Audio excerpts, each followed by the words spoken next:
The cardboard box slipped from his hands and crashed onto the sidewalk, spilling family photographs, work gloves, and 20 years of memories across the concrete.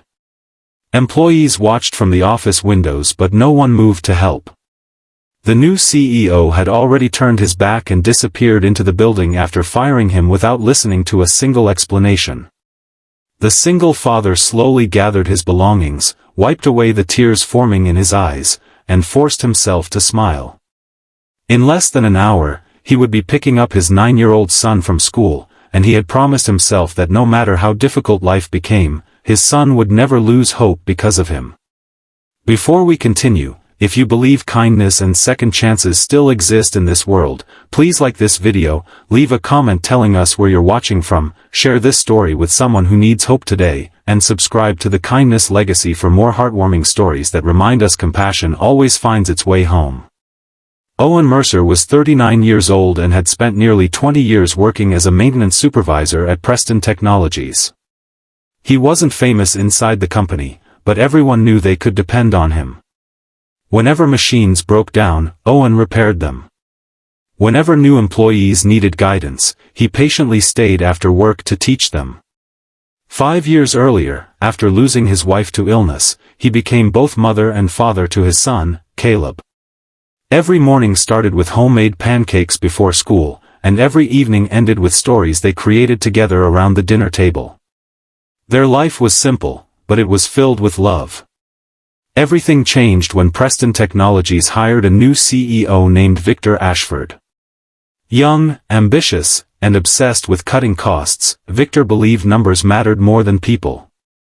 During his first month, he dismissed dozens of long-time employees, convinced that loyalty meant nothing without immediate profit. Then one morning, a production line failed, causing expensive delays. Before engineers could complete their investigation, Victor blamed Owen for negligence. Owen tried explaining that he had submitted multiple maintenance reports warning management about the equipment weeks earlier, but those reports had been ignored during budget reductions. Victor refused to listen. In front of the entire department, he fired Owen on the spot. Losing his job was devastating. Bills quickly piled up. Owen accepted delivery work during the day and repaired household appliances during evenings just to keep food on the table. Yet despite his own struggles, one part of his routine never changed. Every afternoon, before picking Caleb up from school, Owen stopped at the small white house next door. It belonged to 81-year-old Margaret Ellison. Margaret had lived alone since her husband passed away years earlier. Arthritis made simple tasks difficult, and her children lived too far away to visit often. Without ever being asked, Owen quietly became the neighbor everyone hopes to have. He carried groceries inside, repaired broken steps, fixed leaking faucets, changed light bulbs, cleaned gutters, and every winter morning cleared snow from her driveway before touching his own. Caleb loved helping too, proudly carrying grocery bags and reading newspapers aloud while Margaret baked cookies just for him. She offered to pay Owen countless times. He always refused.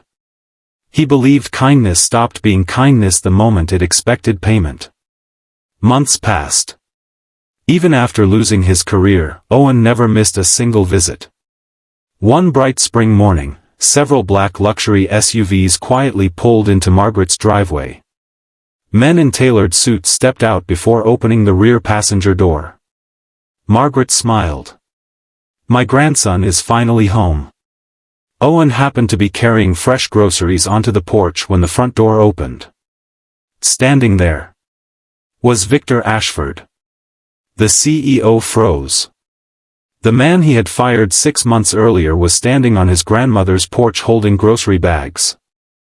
Before either could speak, Margaret wrapped her arm around Owen with a warm smile. "This wonderful man has been taking care of me almost every single day," she proudly said.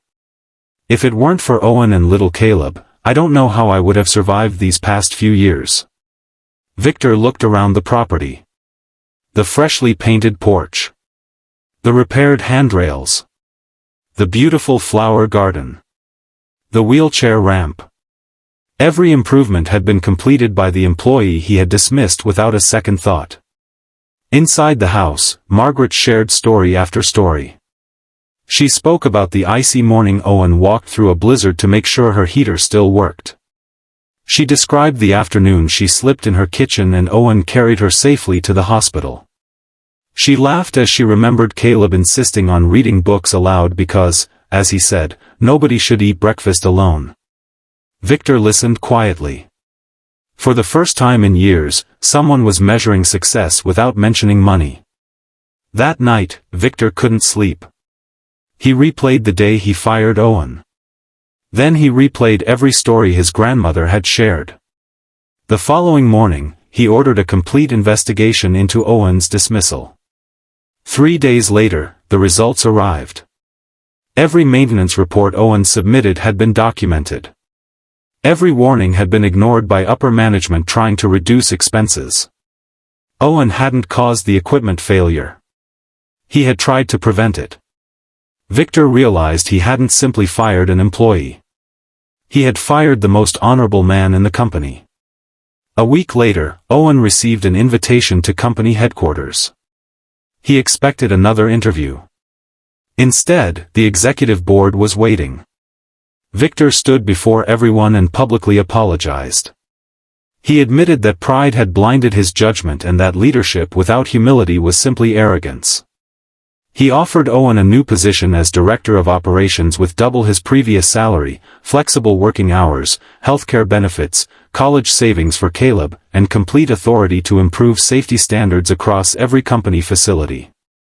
Owen accepted. Not because of the money, but because genuine apologies deserve genuine forgiveness. Within months, the company launched a nationwide volunteer program encouraging employees to assist elderly neighbors in their communities.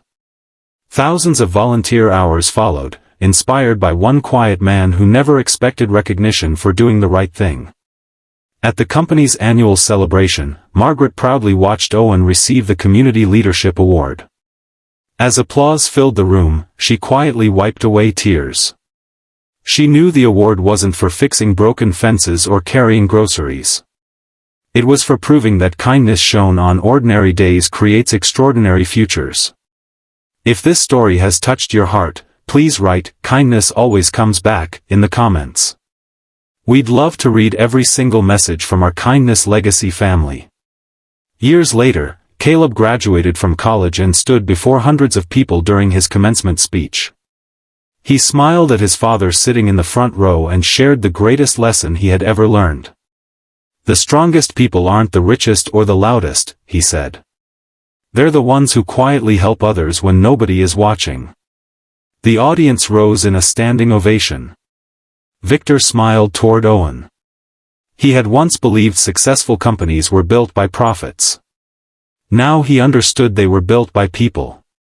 And sometimes, the greatest reward in life doesn't come because someone notices your talent.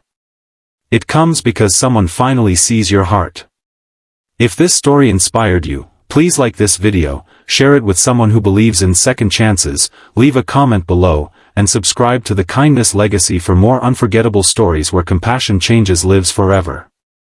Thank you for being part of the Kindness Legacy.